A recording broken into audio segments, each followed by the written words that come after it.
नमस्कार साथियों। भाइयों, आप लोगों के बीच में मैं एक ऐसी बात और मुद्दा उठाने जा रहा हूँ जो यह हमारे समाज में बहुत ही प्रचलित हो गया है।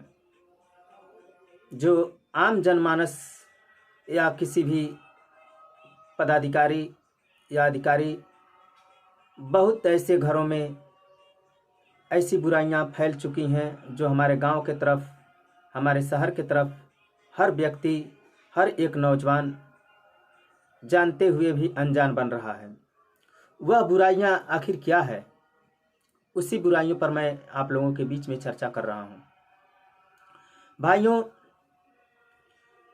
हमारे आजकल के जो नौजवान भाई हैं, बच्चे हैं, वह बुराइयों के दलदल में फंसते जा रहे हैं। जिसका मूल कारण क्या है कि नशे के आदी बन जाना। हमारे माता पिता बहुत ही लाड प्यार से अपने बच्चे को पालते हैं, बड़ा करते हैं, अच्छी शिक्षा देते हैं। कितना बाप भले बुरा ना हो, माँ भले कैसी भी हो, लेकिन वह अपने बच्चों के भविष्य के बारे में हमेशा चिंता करते रहते हैं।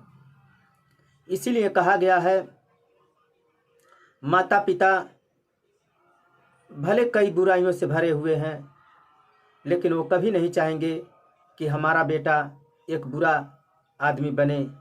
वो चाहेंगे कि हमारा बेटा भविष्य में आगे चलकर, हम लोगों तो बुराइयों के दलदल में फंस चुके हैं, लेकिन हमारा बच्चा आने वाले भविष्य में एक अच्छा अधिकारी बने, अच्छा टीचर बने, अच्छा समाज सेवक बने। सबकी मनसा रहती है। मैं उन नौजवान भाइयों से कहना चाहूँगा, क्या आप माता पिता के बारे में नहीं सोचते हैं कि माता पिता अपना पेट काट काट कर, अपने भूखे रहकर आप लोगों को खिला पिला कर बड़े किए। क्या यही दिन देखने के लिए बुरा समय जब आता है, जब एक पिता के कंधे पर बेटे की अर्थी जाती है, सोचिए आप कि उस पिता के ऊपर, उस माँ के ऊपर क्या गुजरती होगी। और वो शादी करने के बाद एक दूसरे घर की बेटी को अपने घर में लाते हैं, जो यह अपने परिवार के तरह बेचारी रहती है। लेकिन अगर आपके बुराइयों को दिखाना चाहती है, बतलाना चाहती है, तो आप लोग उस अबला को पीटने का कार्य करते हैं। बस उसका इतना ही गलती रहता है कि वह आपके बुराई के खिलाफ आपसे आवाज उठाती है, कहती है कि पतिदेव, आप ऐसा मत कार्य करिए, आप नशा मत करिए, नशे के आदी मत बनिए। लेकिन हमारे नौजवान भाई उसकी बातों को अनसुना कर देते हैं, उसको मारने पीटने लगते हैं, गाली देने लगते हैं। यहाँ तक कि उसके माँ को भी लोग गाली दे देते हैं। मैं कहना चाहूँगा, नौजवान साथियों, क्या यही हम आप माता पिता का सेवा करेंगे? क्या आप ऐसे ही देश का भविष्य बनेंगे कि जो एक बुरे संगत में पड़कर छोटा नशा करते करते आप बड़ा नशा करने लगते हैं? पैसा नहीं रहता है तो आप लोग घर का चावल बेच देते हैं, गेहूं बेच देते हैं और आप लोग जाकर नशा खरीदने का कार्य करते हैं। क्या फायदा मिलता है इससे? क्षण मात्र के लिए आप लोग जुनून में आ जाते हैं, फिर उसके बाद नशा खत्म हो जाता है, फिर वैसे के वैसे हो जाते हैं। इससे क्या फायदा मिलता है? नशा करिए,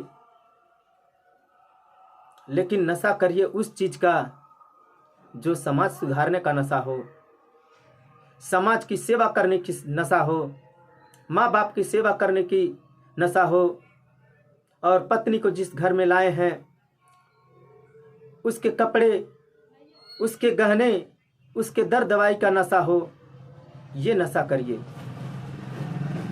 मैं मानता हूं आप लोग मेरे कहने से नहीं मानेंगे, आप लोग नशा करेंगे, क्योंकि जो भी नशा के खिलाफ आवाज़ उठाता है लोग उसको चूतिया समझते हैं, बेवकूफ़ समझते हैं कि मैं पीता हूं अपना, तुम्हारा क्या जाता है, तुमसे तो मैं पैसा नहीं मांगता।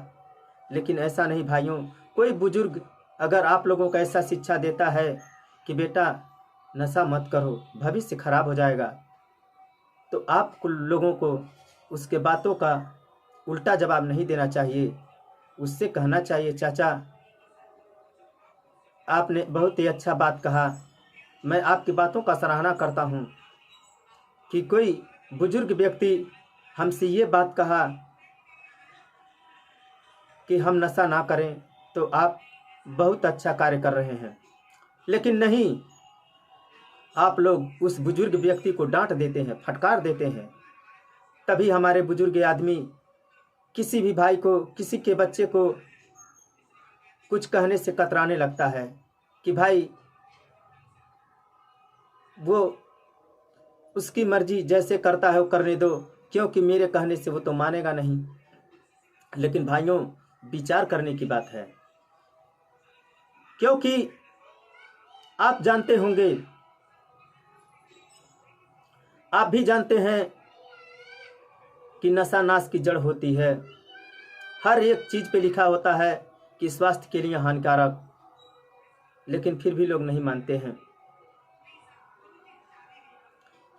अगर आप लोगों का जी नहीं मानता है तो थोड़ा बहुत कभी कभार लेकर अपने घर पे आकर आप लोग सो जाइए, और ताकि किसी को यह ना पता चले कि ये नशेड़ी है, ये नशा करता है। अच्छे समाज में रहने के लिए कुछ अच्छा बनना पड़ता है, अच्छा करके दिखाना पड़ता है। तो भाइयों, मैं यही सब बात आप लोगों के बीच में रख रहा हूँ, क्योंकि हम लोग भी एक दिन बच्चे थे तो सुरती खाते खाते गुटखा खाने लगे, गुटखा खाते खाते दारू पीने लगे। इससे क्या मिलता है? कुछ नहीं हासिल होता है भाइयों, दुख के सिवा कुछ नहीं आप लोगों को मिलेगा।